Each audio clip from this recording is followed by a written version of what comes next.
ప్రైజ్లో దేవునికి స్తోత్రం కలుగును గాక. యేసయ్య పరిశుద్ధ నామమున ఈ యొక్క శిలువ ధ్యానంలో మీకు అందరికీ వందనాలండి. ఈరోజు 9వ రోజు మనము శిలువ ధ్యానం చేస్తుండగా ఈరోజు దేవుడు ఏం మాట్లాడబోతా ఉంటున్నాడు అనేది మనము ఈ ధ్యానంలో వెళ్ళకన్నా ముందు ఒక చిన్న ప్రార్థన చేసుకుందాం. మమ్మల్ని మిక్కిలిగా ప్రేమించిన దేవానికి వేలాది స్తోత్రం ప్రభా. గడిచిన ఒక 8 రోజుల శిల్వ ధ్యానాలు ప్రభా, మమ్మల్ని కాచి కాపాడిన విధానం కొరకు నీకు వేలాది స్తోత్రం ప్రభా. ఈరోజు ప్రభా 9వ రోజు ధ్యానంలో మమ్మల్ని నడిపించిన విధానం కొరకే స్తోత్రం. ఇక్కడ చేరొచ్చిన ప్రతి ఒక్క బిడ్డల కొరకే నీకు వేలాది స్తోత్రం ప్రభా. ప్రభా ఈ యొక్క శిల్వ ధ్యానంలో ప్రభా మేము ప్రభా ఈ యొక్క వాక్య భాగంలో వెళ్తుండగా కావాల్సిన బలము శక్తి దయచేస్తారంటూ యేసయ్య పరిశుద్ధ నామమున అడిగి వేడుచున్నాను తండ్రి, ఆమె. దేవునికి స్తోత్రం కలుగును గాక. ఈరోజు దేవుడు మనకు వాక్యం ద్వారా ఏం మాట్లాడబోతా ఉంటున్నాడు.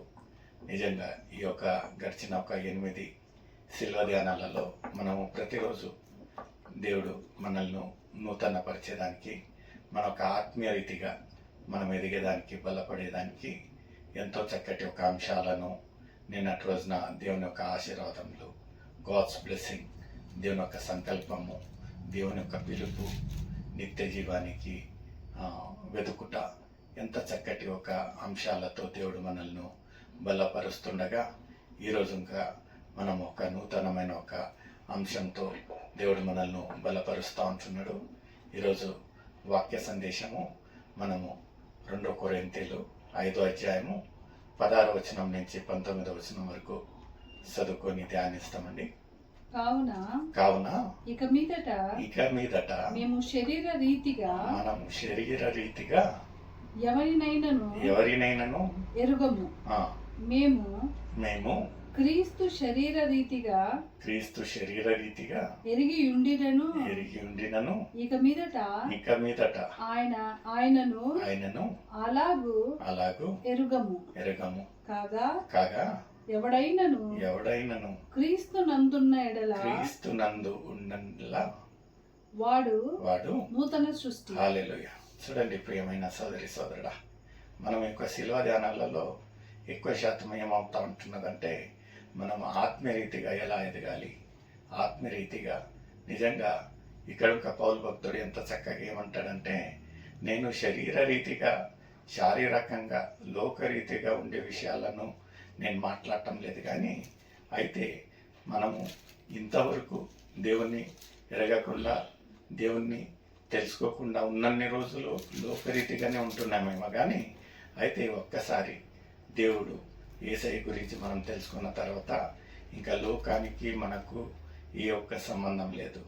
మనం ఆత్మీయ రీతిగా దేవునితో అంటగట్టినట్లు మనం దేవుని పిల్లలుగా, ఒక విశ్వాసులుగా మనము మార్చిపోయి ఉంటున్నాం. ఇక్కడ ఇంకా ఎందుకంటే శరీర రీతిగా ఉన్నను, లోకరీతిగా ఉన్నను, మనము విశ్వాసులుగా ఉండే ఒక ప్రత్యేకత ఏముంటున్నదంటే మనము ఆత్మీయ రీతిగా నిజంగా ఆ ఒక చక్కటి మాట ఏముంటున్నదంటే, the Christians will read the Bible, the non Christians will read the Christians. నిజంగా మనమైతే దేవుని వాక్యం చదువుకుంటాం, కానీ అందులో మనల్ని చదువుతారంటే మనం ఎలా ఉంటున్నాము, ఆత్మీయరీతిగా ఎలా ఉంటున్నాము, లోకరీతిగానే ఉంటున్నామా లేకపోతే ఆత్మీయ రీతిగా ఉంటున్నాము. దాంట్లో ఈ యొక్క 40 రోజులు శిల్వ ధ్యానంలో మనం ఉండగా అందరూ ఎంత చక్కగా మనల్ని చూస్తూ ఉంటారు, భూతద్దంలో పెట్టి చూసినట్టు చూస్తూ ఉంటున్నారు.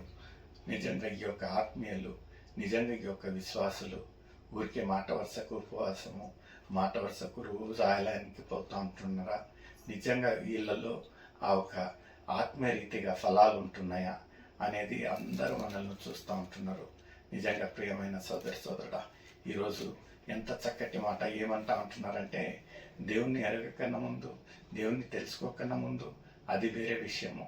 మనం లోకరీతిగా శారీరకంగా మనం అన్నీ చేస్తామేమో, కానీ ఒక్కసారి మనం దేవుణ్ణి తెలుసుకున్న తర్వాత, దేవుని రుచి చూసిన తర్వాత, ఆయన మేలులు పొందిన తర్వాత, ఆయన ఆశీర్వాదాలు పొందిన తర్వాత మనం ఇంకా ముందు శారీరకంగా కాదు ఆత్మీయరీతిగా మనము దేవుళ్ళు వచ్చిన తర్వాత ఒక నూతన సృష్టిగా లేఖనాలు ఇంకా ఆయనలో వచ్చిన తర్వాత ముందు ఏముంటున్నదండి లేఖనాలు?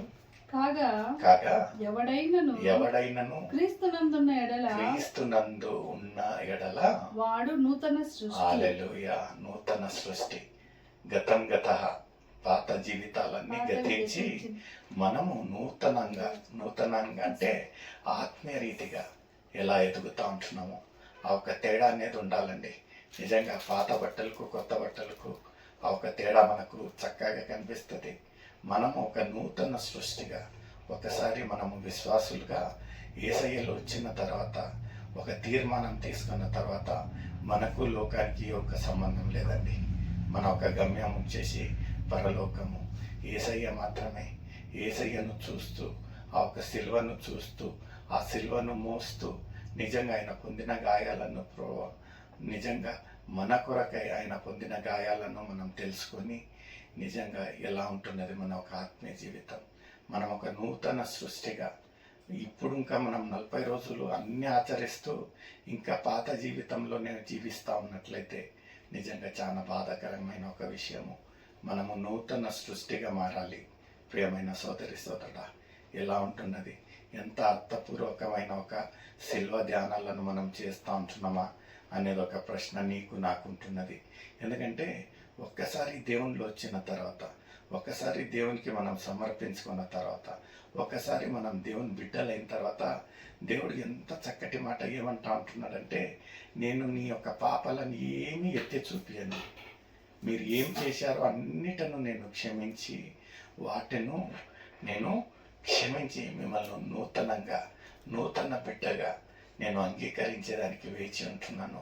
మీరు నాలో ఒక నూతన సృష్టి. నిజంగా లేఖనాలు ఎంత చక్కటి ఒక ఆదరించే ఒక మాటలుగా ఉంటున్నాయండి. చదవండమ్మా లేఖనాలు. పాతవి గతించెను, ఇదిగో క్రొత్తవాయెను సమస్తమును దేవుని వలనైనవి. హల్లెలూయా. ఎవరి వలన అయిందంటండి? దేవుని వలన.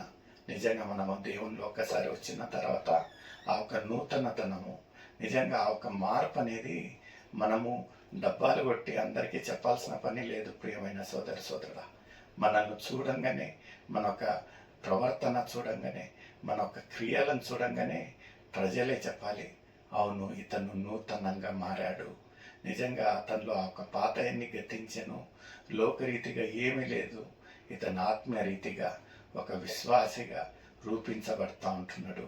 నిజంగా ప్రియమైన సోదరుడా, ఎలా ఉంటున్నది మన ఒక ఆత్మీయ జీవితాలు? ముందు లేఖనాలు ఏమంటా ఉంటున్నాయండి? ఆయన మనలను క్రీస్తు ద్వారా తనతో సమాధానపరచుకొని ఆ సమాధానపరచు పరిచర్యను మాకు అనుగ్రహించు. నిజంగా మనం ఒకసారి దేవునిలో వచ్చి ఒక నూతన సృష్టిగా మనము అయిన తర్వాత నిజంగా ఎంత సమాధానం అనిపిస్తుందండి. నిజంగా లోకరీతిగా ఉన్నప్పుడు ఎక్కడ లేని సమస్యలు, ఎక్కడ లేని అలసడి, నిజంగా ఏమవుతుందో అనే ఒక భయము. అయితే ఒక్కసారి దేవుణ్ణి గ్రహించిన తర్వాత ఆత్మీయులుగా మనము ఎదుగుతూ ఉన్నప్పుడు ఏ ఒక్క భయం లేదు. ఎందుకంటే లేఖనాలలో యేసయ్య ఏమంటా ఉంటాడంటే, భయపడకుడి, నేను నీకు తోడై ఉంటున్నాను. నిజంగా మనము భయపడాల్సిన పనే లేదు. ఒక నూతన సృష్టిగా అయిన తర్వాత, ఆయన బిడ్డగా మనల్ని అంగీకరించిన తర్వాత, ఎన్నుకోబడిన తర్వాత ఆయననే మన ఒక సమస్యలు ఏమంటాడంటే, సమస్త భారము మోయుచున్న జనులారా నా యుద్ధకు రండి, నేను మీకు విశ్రాంతి కలగజేస్తూ ఉంటున్నాను. మనకి ఏ ఒక్క భయము లేదు, ఏ ఒక్క భీతి లేదు. ఎందుకంటే ఇంత పాపం చేశానే, నాకు అర్హత ఉందా లేదా అనేది కాదు. దేవుడు ఈ యొక్క గతించిన ఒక క్షణం వరకు మీరు చేసిన ప్రతి ఒక్క క్రియలు ఆయన ఏమీ లెక్కించటంలా, ఏ ఒక్క ఎత్తి చూపించటంలా ఆయన ఏమంటా ఉంటున్నాడంటే, నేడే అనుకూలమైన సమయము, నేడే రక్షణ దినము. నిజంగా ప్రియమైన సోదరుడా, ఎలా ఉంటున్నది మన ఒక ఆత్మీయ జీవితం? ఈరోజు ఈ యొక్క వాక్య భాగంతో మనం ఇంకా ఎక్కువగా అత్యధికంగా ఆత్మీయ రీతిలుగా దేవుడు మనల్ని బలపరిచేదానికి సాయం చేయనుగాక. May God bless you. Thank you. God bless you.